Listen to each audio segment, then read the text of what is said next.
What are the viewports trying to do? What's the larger picture? What are we trying to discuss here? What is it trying to protect? I'm going to get to those now. But a couple of books I would recommend. I could recommend a whole slew of books, but these are a couple of my favorites on how there's a sense of place to each city. There's this Vancouver experience. There's what makes a city special. There's what makes another city special.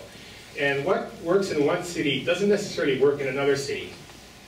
And there is a response with the way cities are built to landscape, to the genius loci, to the sense of place. And I've created what I'll coin as a typology of cities, for lack of a better word, looking at different scales of cities, different places in the world. And maybe there are some similarities, maybe there are some differences, but there is definitely a connection to the landscape and to reasons why it was developed that way. So I'll look at the first example of my typology here. And that's the city on a river, and a couple that come into mind. Budapest, I lived in Budapest for a number of years, so I got a good view of one of the floods that were there on the Danube, some other disaster problems in other parts of the world. Paris, that I visited November, Saskatoon, Brisbane, but this typology is actually very common. So you see a lot of cities on rivers, and I would say that here the river has to be a dominant part of the sea and not a small little river, so we can debate whether Calgary is a city on a river or it's a city in the middle of a plain. But these cities are definitely members of this typology of a city on a river. Then there's a city on an island. Now, these are a little bit rarer, but of course there's Manhattan and there's Montreal, and they fit this description. There's a city on a flat plain, and I don't have any original photos that I can find of Atlanta or Houston. I've got maybe some in a slide box. Didn't pick them up. It's probably with digital. But there's Ankara, Turkey, a huge city like Los Angeles scale city, and that's their response to being on a flat plain, really far away from water. And there's another response in Regina to the same situation, basically being either on a plain or on rolling hills, without any significant body of water or river. Then there are the cities on the water, and we can discuss whether they're freshwater or sea or ocean, but there are a lot in this group, and then you can talk about Sydney, you can talk about Melbourne, Copenhagen, Toronto, Barcelona, but these are cities of this typology, Seattle. But there's no real significant mountainous feature. It's just rolling hills or flat terrain meeting an edge, a water edge. And finally, we get to city by the mountains and the ocean. And this is a rare situation. I think it's the only one in Canada where we have a city of this scale that meets this description. Of course, there are other parts of the world that meet this description, but we're just going to stick to Canada. And we have a couple of very important interfaces. We have the interface between the water and the land. That's the beach, that's the waterfront. That's what gives one level of dynamism.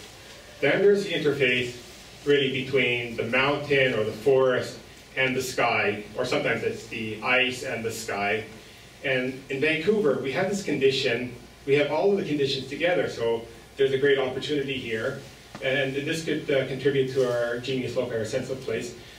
We can even admire this from some of the higher buildings here, but actually the higher buildings detract from some of this condition. This is looking out from the Harbour Centre a few years back. And yeah, we get a great view. We do impact other views.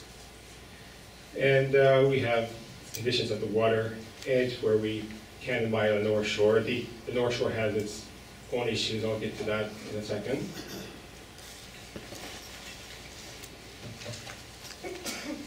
Actually, how much longer are we going to go here? I really appreciate the presentation that's been here so far. Okay, so I'm gonna wrap up.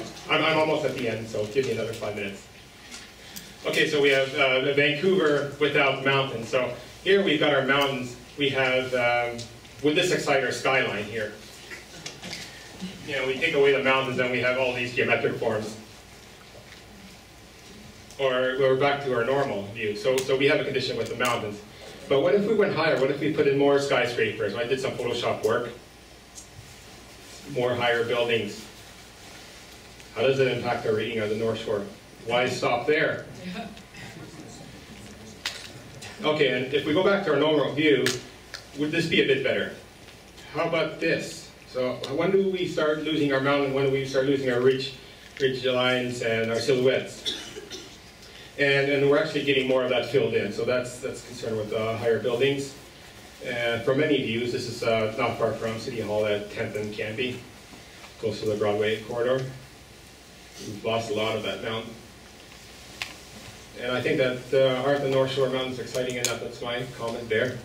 It's an interesting shot where the fog's partially masking the downtown, so you can maybe believe that there is still a forested edge or green slope there on the North Shore.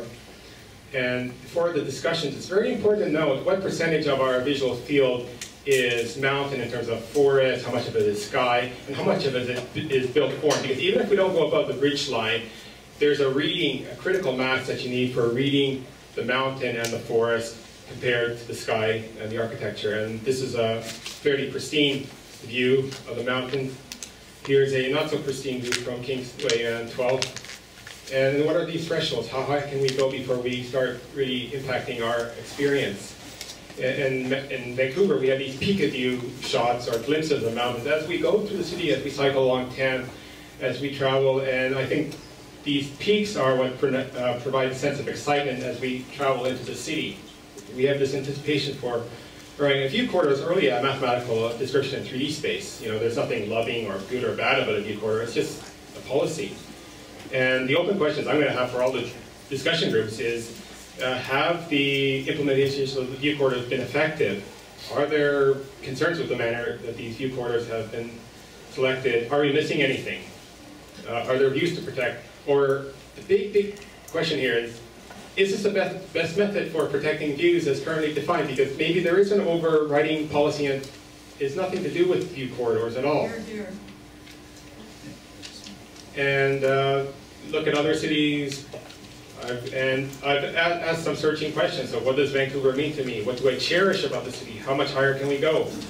Is there a transparent and clear process in the community? And how can we fix the process if we're not happy with it? And groups, I want to hear from you. And here are some suggested readings. Check out this book if you have a chance by John Gale, Cities for People, just came out. And groups go.